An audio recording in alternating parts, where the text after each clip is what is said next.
Okay, so today we're making robots, which is so cool. But we're going to use precision instruments because we are making precision robots.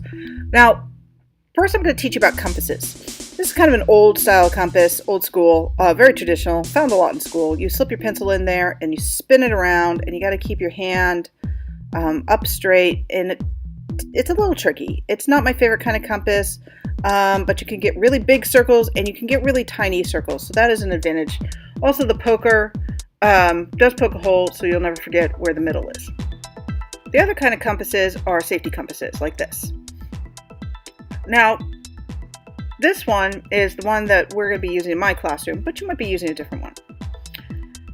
First, you put a dot right there in the middle in that metal brad, and then you hold that metal brad with your finger, and then you just find a hole and you spin this around, just like that.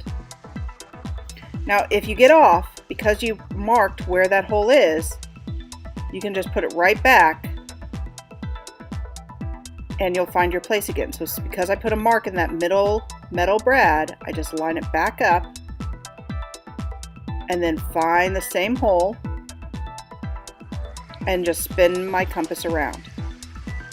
You can also make smaller circles by holding the outside of the compass and spinning the inside around with those inside holes. And then if you want to make a really small circle, they've got a few templates for very small circles in the middle there. This one is essentially the same thing. You use this like slide rule thing here. You untwist that and slide it out. Twist it back into place, hold the middle, put your pencil in the little hole, and spin it around. 3 different kinds of compasses, and of course you know how to use a ruler. Alright, I'm going to start designing my robot now. And you're going to see how I use my instruments to make my shapes. Now, what I recommend is to first draw a line down the middle, and then that way you can center your robot so that everything looks centered and symmetrical, because people like things that are centered and symmetrical. So if you draw that line first, then you can base everything else around that center point. All right, now I'm going to go in super duper fast forward mode, but you're going to notice how some of the things I draw I'm going to be erasing because I didn't do it well, or I wanted to do it completely differently. I might have had an original idea, but as I got into it, I'm like, no, I want to try something different. Also drawing in all the different tools and using basic shapes to create my robot.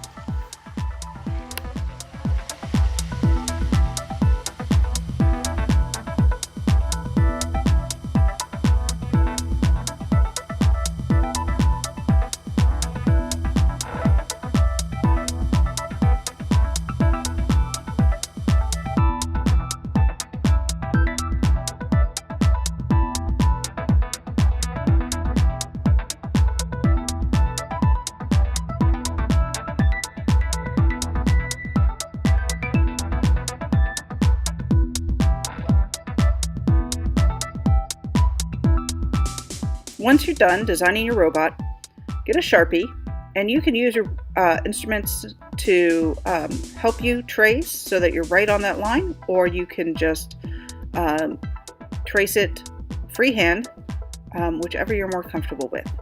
Probably with the circles, you're going to have to just very carefully trace freehand. I like to trace freehand with my smaller shapes, and with my longer lines, I like to use my ruler to help guide me.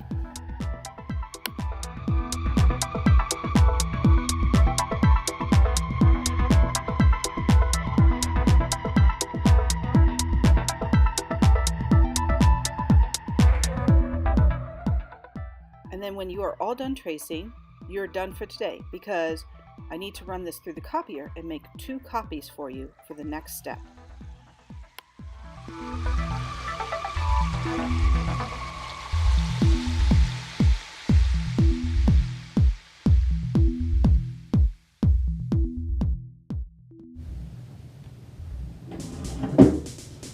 All right, so I made 2 copies of the same drawing, And this one I colored in. This will be the one that goes on top. This one will be the one where we do all of the circuit work. Now, first we're going to look at our little light here. Now, our little LED light has two prongs coming out of it, and one is shorter than the other. And the shorter one is the negative charge, and the longer one is the positive charge.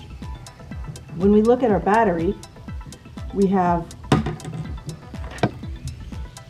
kind of a textured side, and we have a flat side. And on that flat side, it has a little plus sign on there. Okay, can you see that? And it's got some words and a plus sign. So that's the positive side, and that's the negative side. Now, this is where the battery is going to go. Wherever you put the push is where the battery goes. And then wherever you put the light is obviously where the light's going to go. So looking at this, I'm going to pull these out. Pull those out like this. And this is the shorter side. So I just need to remember which side is the shorter side, because that's going to be the negative point. And then I make a little dot on where the negative is going to go. And I make a little dot where the positive will go. And then we're going to be playing connect the dots here, basically. Then you're going to fold your paper over so that it folds over your push button. And if you need to, what you can do is you can just make a little dot there and see through it. And you can hold it up to the light so you can see. And then you're going to push down, really get some ink on there, because you want it to bleed through to the other side so that you can see it.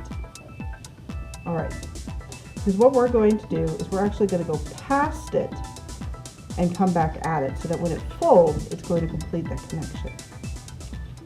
So I'm going to go past it and draw a straight line.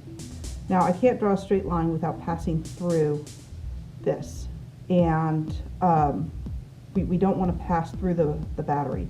So I'm going to go, and I'm going to make a right angle to that point.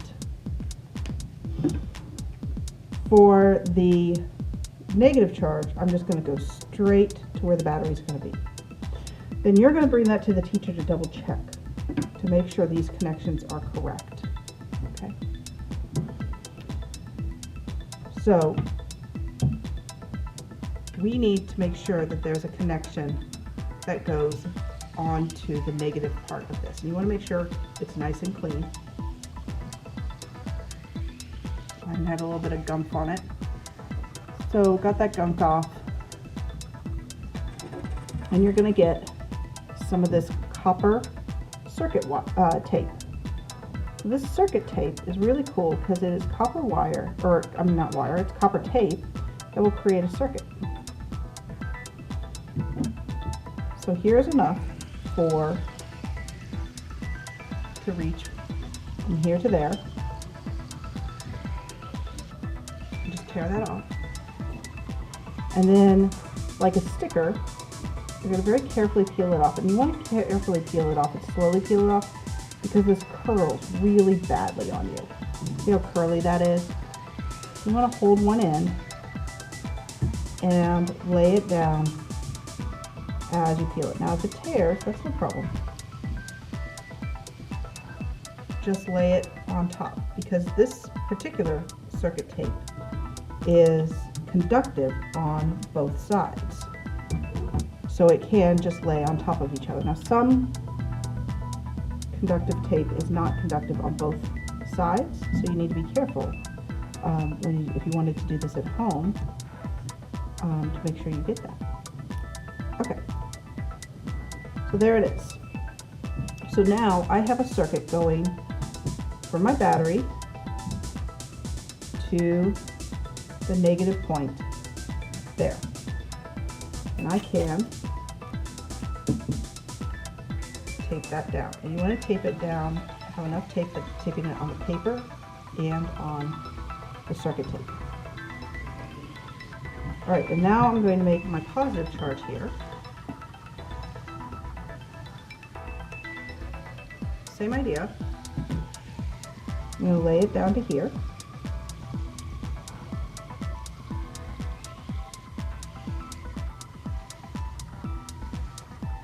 The reason I don't just use the circuit tape to tape down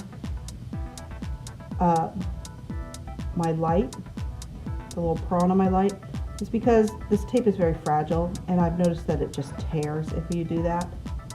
So that's why you don't want to do that.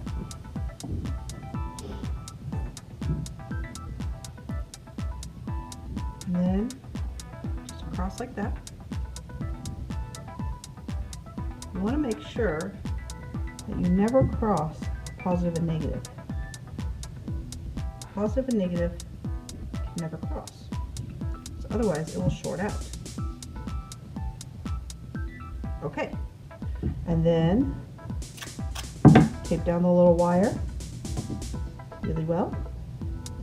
We're going to test to make sure it works.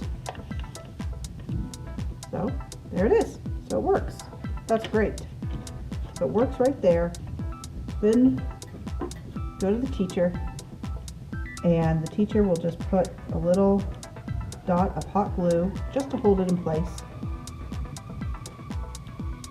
You could use masking tape and tape that down, but the thing is that then the masking tape might get in the way of the connection.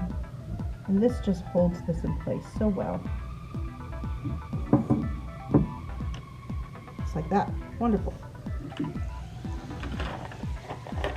And you can either get glue stick or tape to tape that together. Poke your hole with your light.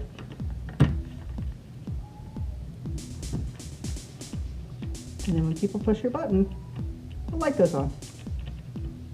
Isn't that neat?